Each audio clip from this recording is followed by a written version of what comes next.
పేదవాడి పక్షాన నిలబడతాం, ప్రజా గొంతుకై నినదిస్తాం. వాయిస్ ఆఫ్ వాయిస్లెస్, తెలుగువారి మనస్సాక్షి సాక్షి టీవీ.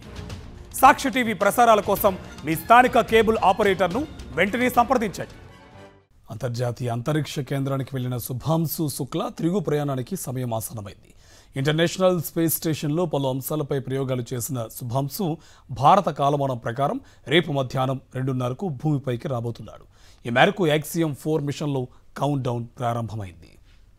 అంతర్జాతీయ అంతరిక్ష కేంద్రం ISSలో సహచరులతో కలిసి పరిశోధనల్లో నిమగ్నమైన భారతీయ వ్యోమగామి శుభాంశు శుక్లా పునరాగమనానికి సమయం ఆసన్నమైంది. ఆయన 14వ తేదీన స్పేస్ స్టేషన్ నుంచి భూమికి బయలుదేరుతున్నారు. 15వ తేదీన భూమిపై ల్యాండ్ అవుతారు. శుభాంశు శుక్లాతో పాటు మరో 3 వ్యోమగాములు Peggy Whitson, Slawosz, Tibor Kapu భారత కాలమానం ప్రకారం సోమవారం సాయంత్రం 4:35 ISS నుంచి అండా కయ్యి డ్రాగన్ స్పేస్ క్రాఫ్ట్ లోకి ప్రవేశిస్తారు.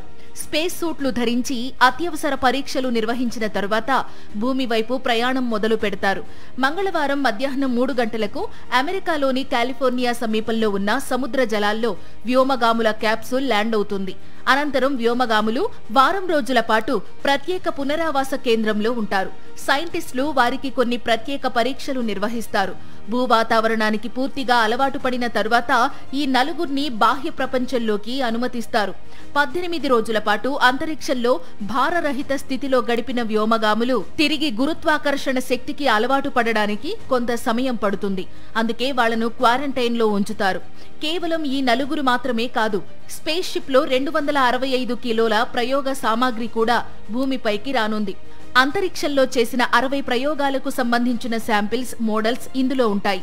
దీంతో పాటు నాసాకు చెందిన కొంత హార్డ్వేర్, మిషనరీ కూడా ఈ 265 కిలోల సామాగ్రిలో ఉంది.